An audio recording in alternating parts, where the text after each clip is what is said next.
Welcome to the Tech Egg. Don't get scrambled. Enjoy the video. In this video, I will compare zinc alloy versus aluminum alloy.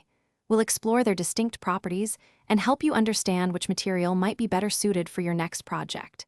Both are popular choices in manufacturing, but they excel in different areas. Zinc alloys are known for their strength and precision casting, while aluminum alloys are prized for their lightness and durability. Let's dive into the details to see how they stack up against each other. Zinc alloys truly shine in applications requiring high strength and intricate detail. They possess impressive hardness and impact resistance, making them ideal for components that endure significant stress. Their exceptional castability allows manufacturers to create complex shapes with very thin walls, sometimes as fine as 0.3 millimeters.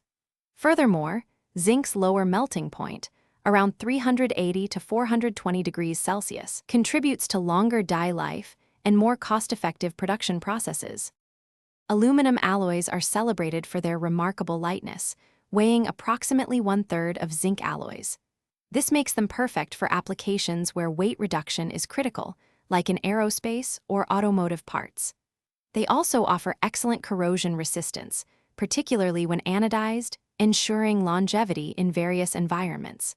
With high thermal and electrical conductivity, aluminum is a versatile material, often chosen for heat sinks or electrical enclosures.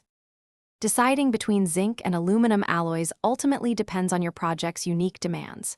If you need exceptional strength, intricate detail, and cost-effective casting for smaller parts, zinc might be your best bet.